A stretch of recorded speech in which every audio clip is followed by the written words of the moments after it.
Alonso Barán estuvo en la aventura del saber con motivo de la publicación de su primer libro, la novela El azar no se llora. Ahora acaba de publicar este otro ensayo, Libre Pensamiento, cómo no dejarse engañar, y le hemos vuelto a invitar al programa. Bienvenido, de verdad, Alonso. Gracias por aceptar nuestra invitación. No, gracias a vosotros por invitarme. ¿Cómo se te ocurrió escribir un ensayo concretamente sobre cómo no dejarse engañar? Pues la verdad que es fruto de un enfado, porque estaba viendo el telediario, estaba comiendo y vi que bueno, pues salían políticos, ¿no?, utilizando determinadas técnicas de manipulación que yo veía que se estaban utilizando pues para urdir intrigas y manipular a la población, ¿no?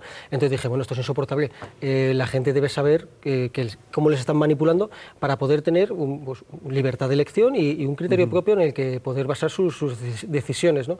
Entonces, pues, fruto de un enfado. El objetivo entonces es, digamos, mostrar al grueso del público, ¿no?, a la mayor parte de la gente, ¿no?, cuáles son las técnicas de engaño, más o menos, o...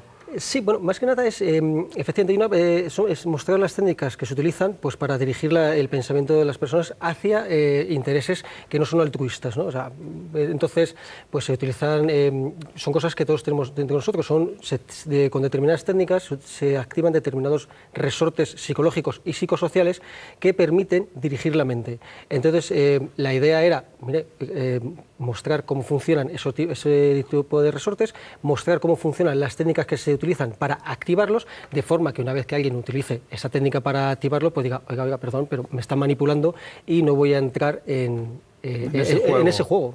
Vale. Pero todos, ¿no?, todos en algún momento, ¿no?, tenemos que vender una moto, ¿no? Ajá. Entonces, ¿hay alguna manera de vender la moto, digamos, bien, honestamente, honradamente?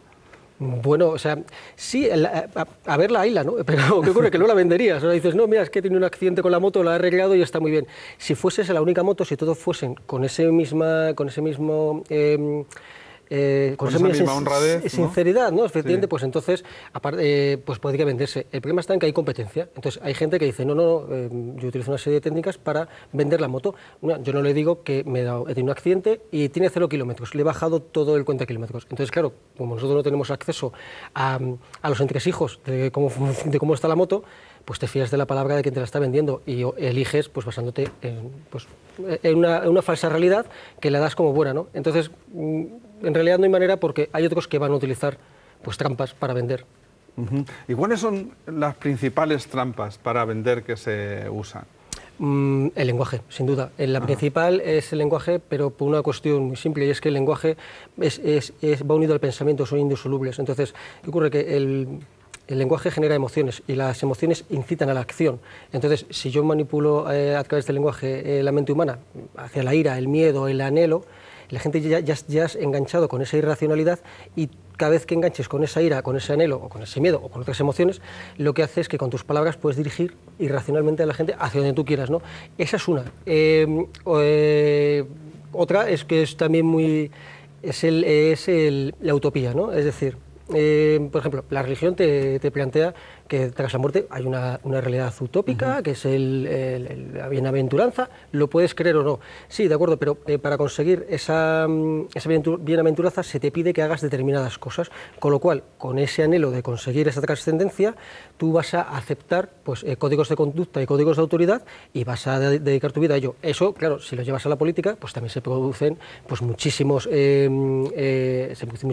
utopías terrenales que sí, que son para lo mismo, ¿no?, para poder dirigir el pensamiento a la gente y su comportamiento. Entonces, principalmente, esas son las ¿Y dos cómo formas. podemos nosotros, digamos, ver críticamente esos intentos de manipulación y digamos, que elegir en libertad? Bueno, pues con la cultura. Es decir, la cultura sirve para una sola cosa, y es para que no te engañen, ¿no? Entonces, si conoces estas cosas, ¿no?, como ejemplo, me van a vender una utopía, están utilizando el lenguaje para despertar mis emociones, para poder dirigir mi mente, conozco otra serie de técnicas de manipulación, lo que ocurre es que se hace visible la cara de la mentira, ¿no? Es decir, si tú conoces que la moto ha tenido un accidente y le han quitado los kilómetros, pues entonces cuando te la venden dicen, no, perdone, me está vendiendo una moto, ¿no? Entonces, es el libro, ¿no? Por ejemplo, que desvelas una serie de mecanismos, el saber identificar esas técnicas es lo que te permite, pues ni más ni menos que no ser engañado. Pero, ¿y es posible? Porque yo recuerdo un verso muy famoso, ¿no? De T.S. Eliot, que viene a decir algo así como que la humanidad puede digerir poca cantidad de realidad, ¿no? Que otra manera de verlo es que necesitamos a veces el engaño, ¿no? Necesitamos sentirnos bien y a veces para sentirnos bien necesitamos, digamos, creer que ocurre lo que deseamos que ocurre, ¿no? Que ocurra, perdón.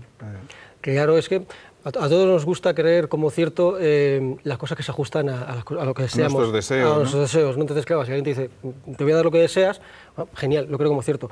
Entonces, ¿hay veces que nos gusta ser engañados? Por supuesto, es la misma narrativa, es una forma de engaño. El arte, ¿no? Se dedica para...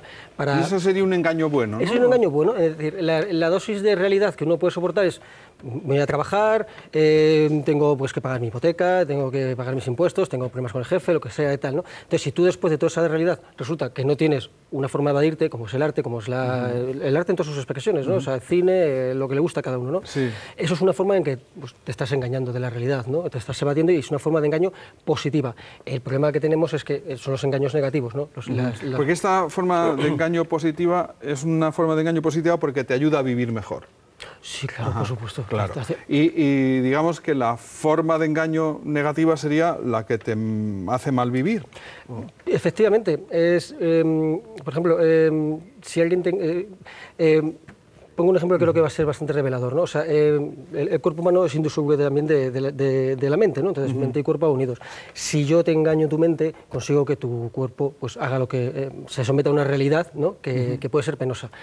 Por ejemplo, está claro que el ser humano, por ideas, es capaz de aguantar muchísimos pesares, ¿no? O sea, las cruzadas, la Guerra Santa, o sea, la idea de Dios, por ejemplo, o de una ideología, hace que tú puedas, en pos de esa idea, soportar pesares en la tierra. Ese sería un engaño malo, ¿no? Es decir, si alguien manipula tu mente para que tu vida sea peor, ¿no? Pues entonces es el engaño malo. ¿Por qué? Porque haces que estás dando tu libertad y estás dando tu vida en pos de algo que no se va a cumplir y que está manejado por intereses egoístas, ¿no?